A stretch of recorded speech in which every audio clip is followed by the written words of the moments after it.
सत श्री अकाल। मैं हाँ सुखबीर कौर। स्कूल सिੱਖਿਆ विभाग का बहुत ही वधिया उपराला ऑनलाइन जमातां लैण दा ते मेरे प्यारे विद्यार्थी इन्हां जमातां दा पूरा लाभ उठा रहे ने ते नाल दे नाल अपना सिलेबस पूरा कर रहे ने। सो प्यारे विद्यार्थियों, अज दा पाठ शुरू करन तो पहला असीं कुछ छोटियां गल्लां करदे हां। करिए? चलो, तुसीं मैनूं इह गल दसो कि जदों तुसीं घर दे विच अपना होमवर्क पूरा कर लैंदे हो, अपना स्कूल का काम पूरा कर लैंदे हो, तो फिर तुसीं की करदे हो? खेडदे हो कि अपने छोटे भैन भरावां दे नाल लड़दे हो? लड़दे हो ना? हाँ जी, देखिया, देखो बेटे, अध्यापक नूं सब कुछ पता हुंदा है कि तुसीं की करदे हो, क्योंकि तुहाडे अध्यापक तुहानूं प्यार करदे ने, इस करके वो सब कुछ जाणदे ने। चलो, लड़ना बहुत माड़ी गल है, सानू लड़ना नहीं चाहिए। हुण मैनूं तुसीं ये दसो कि जेकर तुहाडे ते कोई हमला करे या तुहानूं कोई मारन की कोशिश करे या कदे तुहानूं नुकसान पहुंचाउण की कोशिश करे, असीं मान के चलदे आं इह गल, तां तुहाडी सब तो पहलां की क्रिया हुंदी है या की प्रतिक्रिया हुंदी है? तुसीं की करदे हो? सब तो पहलां असीं अपना बचाव करदे आ ना? हाँ जी। सो जदों असीं अपना बचाव आप करदे हां तां असीं इस नूं स्वै रखिया कहने आ ते सानूं सारिआं नूं अपनी स्वै रखिया करनी आउणी चाहिदी है। कई बच्चे इस लई जूडो कराटे भी सीखदे ने, पता है तुहानूं? हाँ जी। ठीक है, चलो हुण तुसीं मैनूं इह दसो कि तुसीं कदे नगर कीर्तन वेखिआ? हाँ जी। ते नगर कीर्तन दे विच गतका दी खेड वेखी है? हाँ जी। तुहानूं चंगी लगदी है गतका दी खेड? हाँ जी। सो मेरे प्यारे विद्यार्थियों, अज असीं 5वीं जमात दा पाठ नंबर 2 गतका पढ़ांगे ते इस दे बारे बहुत कुछ जानांगे। 5वीं जमात दा पंजाबी दा पाठ नंबर 2 गतका। प्यारे विद्यार्थियों, तुसीं स्क्रीन दे उपर एक तस्वीर वेख रहे हो। ये तस्वीर वेख के तुहाडे दिमाग दे विच बहुत सारे ख्याल, बहुत सारे सवाल आ रहे होंगे जो असीं अज इस पाठ पुस्तक नूं पढ़ के, इस पाठ नूं पढ़ के पूरे करने ने। सो गतका जो है पंजाबियों का एक जंगी हुनर है। इस राही विरोधी उत्ते वार करन ते रोकन का अभ्यास हुंदा है। जिवें कि तुसीं तस्वीर विच वेख रहे हो, 6वें गुरु श्री हरगोबिंद साहिब जी के समय तो लैके महाराजा रणजीत सिंह के समय तक सैनिकां लई गतका सीखना जरूरी सी। जिवें जापान की खेड कराटे स्वै रखिया वाली खेड गिनी जाती है, उवें ही पंजाबियों का गतका भी बचाव वाली खेड है, जिस विच विरोधी तो अपना बचाव करना हुंदा है। प्यारे विद्यार्थियों, इस बारे होर भी ज्यादा जानने लई आओ ये पाठ पढ़ते हैं ते इस पाठ के औखे शब्द करते हैं।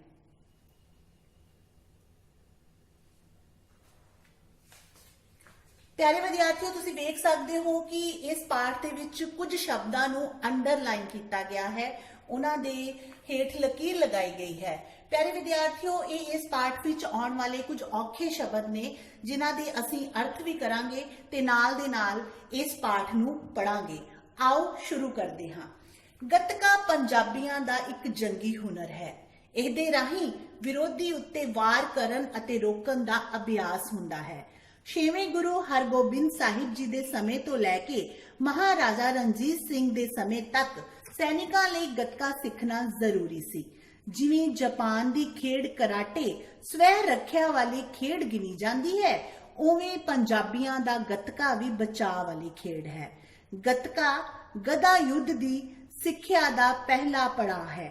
अजकल स्कूलों, कालजां अते यूनीवर्सिटियां विच गतका खेडन की सिखलाई दिती जाती है। पंजाब स्कूल सिक्ख्या बोर्ड वालों करवाए जाते विद्यक मुकाबलियां अधीन गतका खेडदे मुंडियां अते कुड़ियां दे अलग अलग मुकाबले करवाए जाते हैं। सो प्यारे विद्यार्थियों, इस पाठ के असीं 2 पैराग्राफ पढ़े ने। इस दे विच जो औखे शब्द आए ने उन्हां दे अर्थ जानते हाँ। तो सब तो पहला जो शब्द आया है जंगी हुनर। जंगी हुनर कहते ने जंग करन दी कला नूं। ਹੁਨਰ ਬੇਟੇ ਜਿਸ ਤਰ੍ਹਾਂ ਕੋਈ ਵੀ ਕਲਾ ਹੈ, ਤੁਹਾਡੇ ਵਿੱਚ ਕੋਈ ਵੀ ਹੁਨਰ ਹੋ ਸਕਦਾ ਹੈ। ਜਿਵੇਂ ਤੁਸੀਂ ਬਹੁਤ ਸੋਹਣੀ ਲਿਖਾਈ ਕਰਦੇ ਹੋ, ਤੁਸੀਂ ਬਹੁਤ ਸੋਹਣੀ ਪੇਂਟਿੰਗ ਕਰਦੇ ਹੋ, ਇਹ ਸਾਰੇ ਹੁਨਰ ਹਨ। ਸੋ ਜੋ ਜੰਗ ਲੜਨ ਦੀ ਕਲਾ ਹੁੰਦੀ ਹੈ ਉਸ ਨੂੰ ਜੰਗੀ ਹੁਨਰ ਕਹਿੰਦੇ ਨੇ। ਉਸ ਤੋਂ ਬਾਅਦ ਹੈ ਵਿਰੋਧੀ। ਵਿਰੋਧੀ ਦਾ ਮਤਲਬ ਹੈ ਦੁਸ਼ਮਣ। ਸੋ ਜਾਂ ਹਮਲਾਵਰ, ਜਿਹੜਾ ਕੋਈ ਤੁਹਾਡੇ ਤੇ ਹਮਲਾ ਕਰਦਾ ਹੈ ਉਸ ਨੂੰ ਵੀ ਅਸੀਂ ਕਹਿ ਦਿੰਦੇ ਆ ਵਿਰੋਧੀ, ਦੁਸ਼ਮਣ। ਉਸ ਤੋਂ ਬਾਅਦ ਅੱਗੇ ਆ ਗਿਆ ਅਭਿਆਸ। ਅਭਿਆਸ ਦਾ ਅਰਥ ਹੈ ਕਿਸੇ ਕੰਮ ਨੂੰ ਵਾਰ-ਵਾਰ ਕਰਨਾ।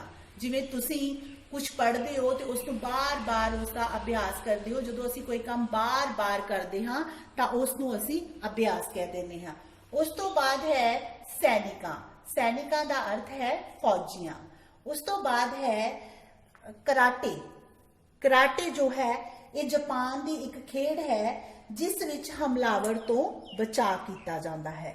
ਉਸ ਤੋਂ ਬਾਅਦ ਹੈ ਸਵੈ ਰੱਖਿਆ।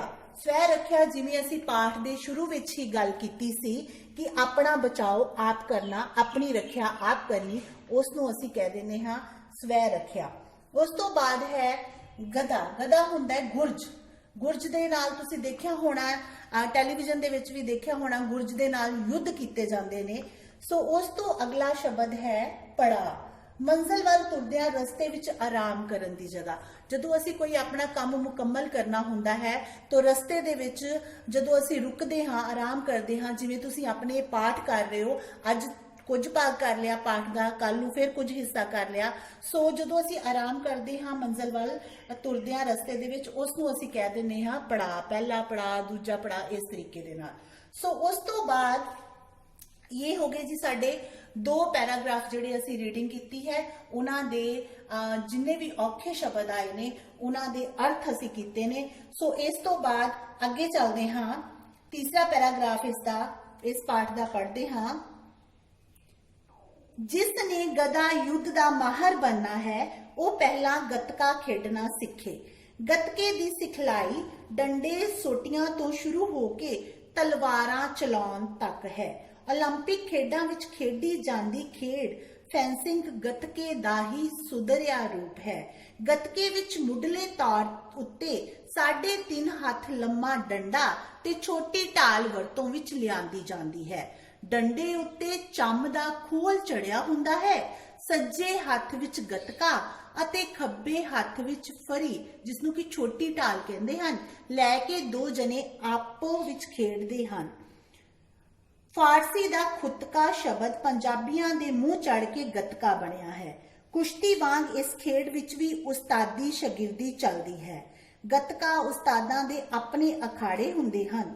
ਮਾਪੇ ਆਪਣੇ ਬੱਚਿਆਂ ਨੂੰ ਗੱਤਕਾ ਸਿਖਾਉਣ ਲਈ ਉਸਤਾਦਾਂ ਕੋਲ ਭੇਜਦੇ ਹਨ।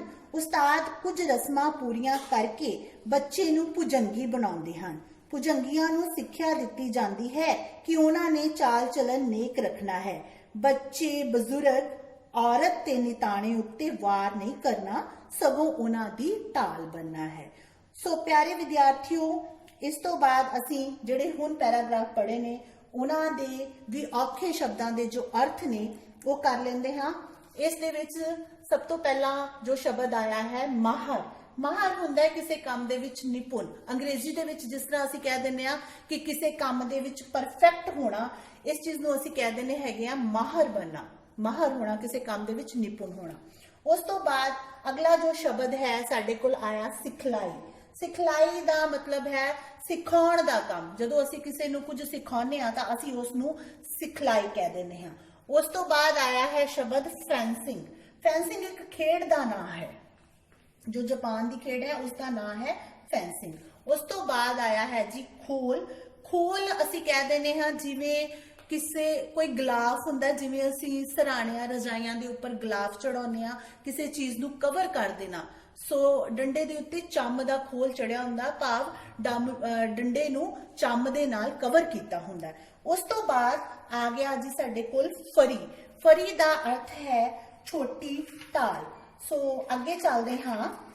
ਅੱਗੇ ਹੈ ਪਿਆਰੇ ਵਿਦਿਆਰਥੀਓ ਖੁਤਕਾ।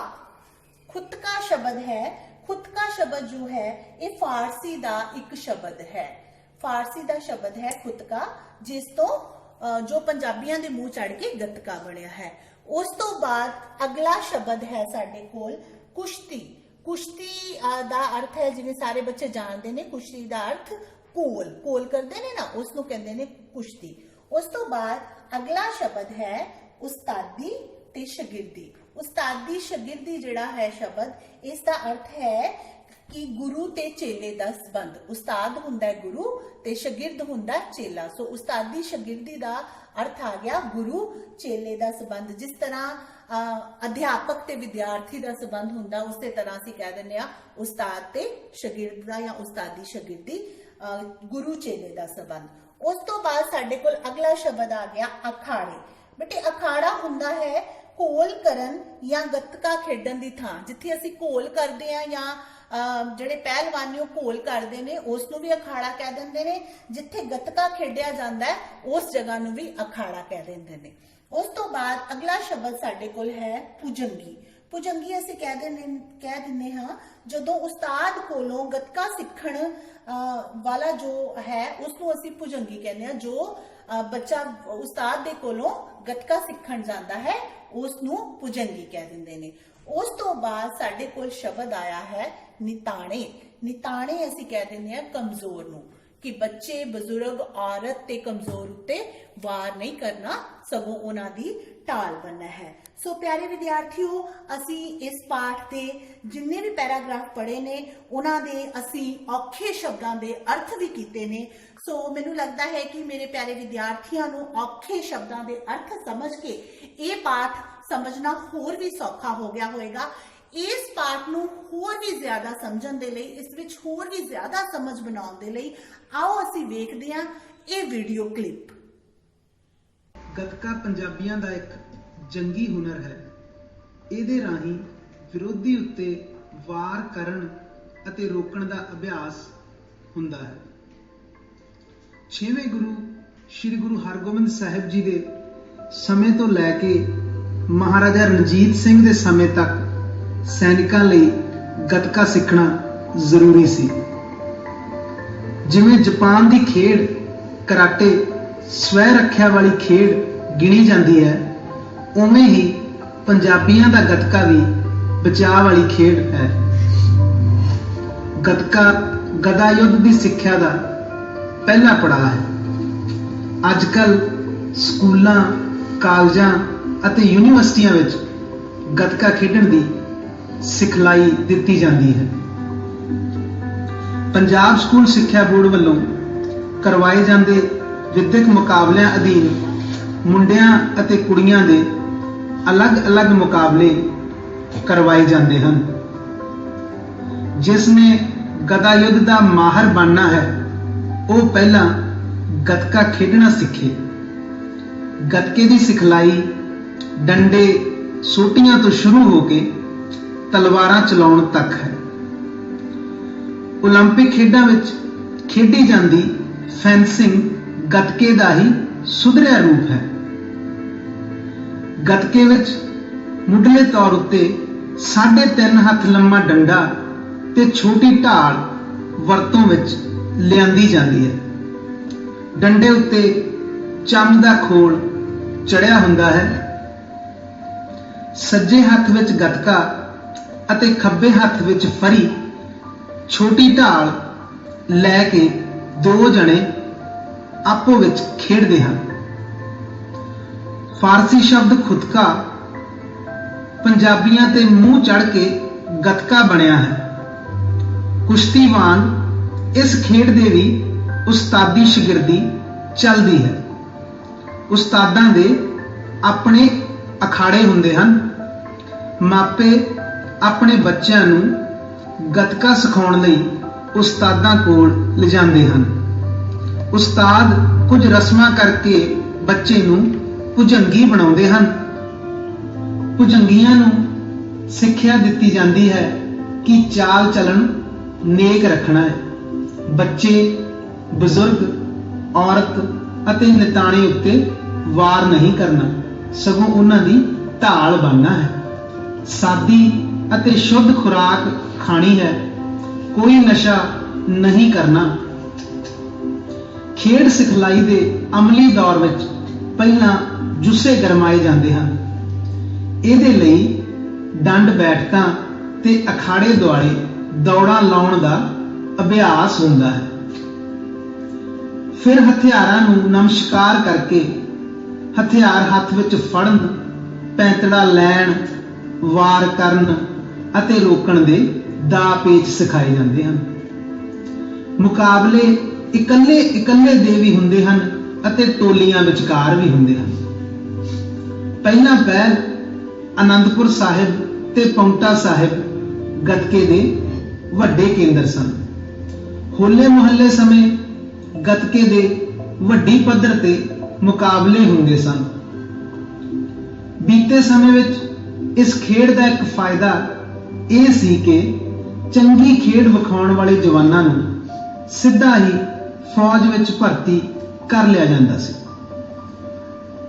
ਜਰਨੈਲ ਹਰੀ ਸਿੰਘ ਨਲੂਆ ਇੰਜ ਹੀ ਮਹਾਰਾਜਾ ਰਣਜੀਤ ਸਿੰਘ ਦੀ ਨਜ਼ਰੀ ਚੜ੍ਹਿਆ ਸੀ।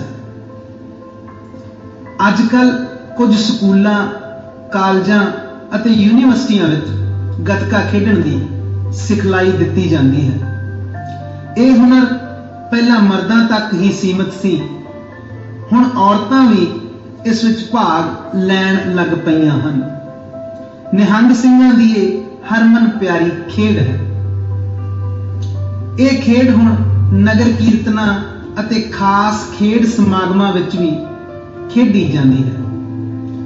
ਕਦੇ-ਕਦੇ ਕੋਈ ਗੱਤਕਾਬਾਜ਼ ਕਿਸੇ ਪੇਂਡੂ ਖੇਡ ਮੇਲੇ ਵਿੱਚ ਆਪਣੀ ਖੇਡ ਦੇ ਜੌਹਰ ਵਿਖਾ ਦਿੰਦਾ ਹੈ ਤੇ ਦਰਸ਼ਕ ਵਿਸਰ ਰਹੀ ਖੇਡ ਦਾ ਆਨੰਦ ਮਾਣ ਲੈਂਦੇ ਹਨ। ਅੰਤ ਵਿੱਚ ਇਸ ਖੇਡ ਦਾ ਪਿਛੋਕੜ ਜਾਣਨਾ ਜ਼ਰੂਰੀ ਹੈ। ਸਾਡੇ ਦੇਸ਼ ਵਿੱਚ ਪੰਜਾਬ ਦੀ ਭੂਗੋਲਿਕ ਸਥਿਤੀ ਖਾਸ ਸੀ।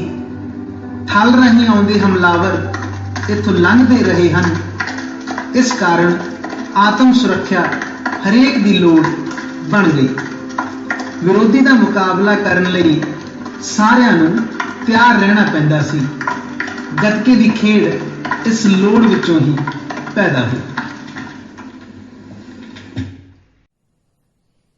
ਸੋ ਪਿਆਰੇ ਵਿਦਿਆਰਥੀਓ, ਗੱਤਕਾ ਪਾਠ ਜਿੰਨਾ ਅਸੀਂ ਪੜਿਆ ਹੈ ਉਸ ਦੇ ਵਿੱਚੋਂ ਕੁਝ ਬਹੁ ਵਿਕਲਪੀ ਪ੍ਰਸ਼ਨ ਬਣਾਏ ਗਏ ਹਨ। ਇਹਨਾਂ ਪ੍ਰਸ਼ਨਾਂ ਦੇ ਤੁਸੀਂ ਉੱਤਰ ਦੇਣੇ ਹਨ। ਸੋ ਪਹਿਲਾ ਪ੍ਰਸ਼ਨ ਹੈ, ਗੱਤਕਾ ਕਿਹਨਾਂ ਦਾ ਜੰਗੀ ਹੁਨਰ ਹੈ? ਇਸ ਦੇ ਵਿੱਚ ਸਾਡੇ ਕੋਲ 3 ਵਿਕਲਪ ਹਨ, ਊੜਾ, ਐੜਾ, ਏੜੀ। ਪੰਜਾਬੀਆਂ ਦਾ, ਮਦਰਾਸੀਆਂ ਦਾ ਜਾਂ ਕਸ਼ਮੀਰੀਆਂ ਦਾ? ਪੰਜਾਬੀਆਂ ਦਾ। ਬਿਲਕੁਲ ਸਹੀ ਜਵਾਬ, ਪੰਜਾਬੀਆਂ ਦਾ। ਗੱਤਕਾ ਪੰਜਾਬੀਆਂ ਦਾ ਜੰਗੀ ਹੁਨਰ ਹੈ। ਉਸ ਤੋਂ ਬਾਅਦ ਅਗਲਾ ਪ੍ਰਸ਼ਨ ਹੈ, ਗੁਰੂ ਹਰਗੋਬਿੰਦ ਸਾਹਿਬ ਦੇ ਸਮੇਂ ਤੋਂ ਲੈ ਕੇ ਮਹਾਰਾਜਾ ਰਣਜੀਤ ਸਿੰਘ ਦੇ ਸਮੇਂ ਤੱਕ ਕਿਹਨਾਂ ਲਈ ਗੱਤਕਾ ਸਿੱਖਣਾ ਜ਼ਰੂਰੀ ਸੀ? ਇਸ ਦੇ ਵਿੱਚ ਵੀ 3 ਵਿਕਲਪ ਹਨ। ਊੜਾ ਹੈ ਸੈਨਿਕਾਂ ਲਈ, ਐੜਾ ਵਜ਼ੀਰਾਂ ਲਈ, ਈੜੀ ਰਾਜਕੁਮਾਰਾਂ ਦੇ ਲਈ। ਇਸ ਦੇ ਵਿੱਚੋਂ ਸਹੀ ਜਵਾਬ ਕਿਹੜਾ ਹੈ? ਸੈਨਿਕਾਂ ਲਈ। ਬਿਲਕੁਲ ਸਹੀ ਜਵਾਬ। ਉਸ ਤੋਂ ਬਾਅਦ ਅਗਲਾ ਹੈ, ਪੰਜਾਬੀਆਂ ਦੀ ਕਿਹੜੀ ਖੇਡ ਬਚਾਓ ਵਾਲੀ ਖੇਡ ਹੈ? ਇਸ ਦੇ ਵਿੱਚ ਵੀ ਸਾਡੇ ਕੋਲ 3 ਵਿਕਲਪ ਹਨ, ਕ੍ਰਿਕਟ, ਗੱਤਕਾ ਕਿ ਫੁੱਟਬਾਲ? ਗੱਤਕਾ। ਬਿਲਕੁਲ ਸਹੀ। ਅਗਲਾ ਪ੍ਰਸ਼ਨ ਹੈ, ਜਿਸ ਨੇ ਗਦਾ ਯੁੱਧ ਦਾ ਮਾਹਰ ਬਣਨਾ ਹੈ ਉਹ ਪਹਿਲਾਂ ਕੀ ਸਿੱਖੇ? ਇਸ ਵਿੱਚ ਵੀ ਸਾਡੇ ਕੋਲ 3 ਵਿਕਲਪ ਹਨ, ਕਬੱਡੀ, ਘੋੜਸਵਾਰੀ ਤੇ ਗੱਤਕਾ? ਗੱਤਕਾ। ਬਿਲਕੁਲ ਸਹੀ। ਉਸ ਤੋਂ ਬਾਅਦ ਅੱਗੇ ਹੈ, ਗੱਤਕੇ ਦੀ ਸਿਖਲਾਈ ਡੰਡੇ ਸੋਟਿਆਂ ਤੋਂ ਸ਼ੁਰੂ ਹੋ ਕੇ ਕੀ ਚਲਾਉਣ ਤੱਕ ਹੈ? ਤੀਰ, ਤਲਵਾਰਾਂ ਕਿ ਬੰਦੂਕ? ਤਲਵਾਰਾਂ। ਬਿਲਕੁਲ ਸਹੀ। ਉਸ ਤੋਂ ਬਾਅਦ ਅੱਗੇ ਆ ਜਾਓ, 올림픽 ਖੇਡਾਂ ਵਿੱਚ ਖੇਡੀ ਜਾਂਦੀ ਕਿਹੜੀ ਖੇਡ ਗੱਤਕੇ ਦਾ ਹੀ ਸੁਧਰਿਆ ਰੂਪ ਹੈ? ਫੈਂਸਿੰਗ, ਨਿਸ਼ਾਨੇਬਾਜ਼ੀ ਜਾਂ ਮੁੱਕੇਬਾਜ਼ੀ? ਫੈਂਸਿੰਗ। ਬਿਲਕੁਲ ਸਹੀ ਜਵਾਬ। ਮੇਰੇ ਬੱਚੇ ਸਾਰੇ ਜਵਾਬ ਜੋ ਹਨ ਸਹੀ ਦੇ ਰਹੇ ਹਨ। ਇਹਦਾ ਮਤਲਬ ਹੈ ਕਿ ਉਹਨਾਂ ਨੇ ਪਾਠ ਬੜੀ ਚੰਗੀ ਤਰ੍ਹਾਂ ਸੁਣਿਆ ਹੈ। ਸੋ ਅੱਗੇ ਹੈ, ਗੱਤਕੇ ਵਿੱਚ ਮੁੱਢਲੇ ਤੌਰ ਤੇ ਕਿੰਨੇ ਹੱਥ ਲੰਮਾ ਡੰਡਾ ਵਰਤਿਆ ਜਾਂਦਾ ਹੈ? 1 ਹੱਥ, 2 ਹੱਥ ਜਾਂ 3.5 ਹੱਥ? 3.5 ਹੱਥ। ਬਿਲਕੁਲ ਸਹੀ ਜਵਾਬ। ਅਗਲਾ ਹੈ, ਡੰਡੇ ਉੱਤੇ ਕਿਸ ਦਾ ਖੋਲ ਚੜਿਆ ਹੁੰਦਾ ਹੈ? ਕੱਪੜੇ, ਚੰਮ ਜਾਂ ਪਲਾਸਟਿਕ? ਪਲਾਸਟਿਕ। ਨਹੀਂ ਜੀ, ਇਹ ਜਵਾਬ ਤੁਹਾਡਾ ਗਲਤ ਹੋ ਗਿਆ। ਡੰਡੇ ਉੱਪਰ ਚੰਮ ਦਾ ਖੋਲ ਚੜਿਆ ਹੁੰਦਾ ਹੈ। ਡੰਡੇ ਉੱਪਰ ਕਿਸ ਦਾ ਖੋਲ ਚੜਿਆ ਹੁੰਦਾ ਹੈ? ਚੰਮ ਦਾ। ਅਗਲਾ ਹੈ, ਕਿਸ ਭਾਸ਼ਾ ਦਾ ਸ਼ਬਦ ਖੁਤਕਾ ਪੰਜਾਬੀਆਂ ਦੇ ਮੂੰਹ ਚੜ ਕੇ ਗੱਤਕਾ ਬਣਿਆ? ਤੁਰਕੀ, ਫਾਰਸੀ ਜਾਂ ਹਿੰਦੀ? ਫਾਰਸੀ। ਬਿਲਕੁਲ ਸਹੀ। ਭੁਜੰਗੀਆਂ ਨੂੰ ਕਿਸ ਤਰ੍ਹਾਂ ਦਾ ਚਾਲ ਚਲਨ ਰੱਖਣ ਦੀ ਸਿੱਖਿਆ ਦਿੱਤੀ ਜਾਂਦੀ ਹੈ? ਇਸ ਦੇ ਵਿੱਚ ਵੀ ਸਾਡੇ ਕੋਲ 3 ਆਪਸ਼ਨਸ ਹਨ, ਊੜਾ ਹੈ ਗੁੱਸੇ ਵਾਲਾ, ਐੜਾ ਨੇਕ, ਈੜੀ ਸੁੱਚਾ ਤੇ ਖਰਾ। ਇਸ ਦੇ ਵਿੱਚੋਂ ਕੀ ਸਹੀ ਆਏਗਾ? नेक। हाँ, नेक सही आएगा। सो प्यारे विद्यार्थियों, ये सन बहु विकल्पी प्रश्न इस पाठ से और ये जिहड़ा मटीरियल हैगा, जिन्ना भी स्टडी मटीरियल हैगा, ये तुहाडे WhatsApp राही सोशल मीडिया दे राही तुहाडे तक पुजदा कीता जाएगा। सो तुसी ये सारा दा सारा जो है वो होमवर्क भी करना है।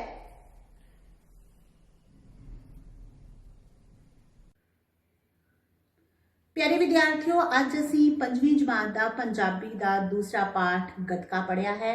उसके औखे शब्द कीते हैं, औखे शब्दों के अर्थ कीते हैं, नाल दे नाल बहु विकल्पी प्रश्न उत्तर कीते हैं। तुसी ये सारा दा सारा जिहड़ा काम है घर का काम करना है। ये कुछ स्टडी मटीरियल है जो बनाया गया है मेरे वालों, ये तुहानू WhatsApp ग्रुपां राही सोशल मीडिया राही तुहाडे तक पहुँचा दिता जाएगा। सो प्यारे विद्यार्थियों, तुसी अपना होमवर्क कंप्लीट करना है, नाल दे नाल तुसी पढ़ते रहना है। कल फिर मिलांगे किसी नवे पाठ दे नाल। तद तक तुसी पढ़ते रहो, मेहनत करते रहो, खुश रहो। शुभ इच्छावां। शुक्रिया जी।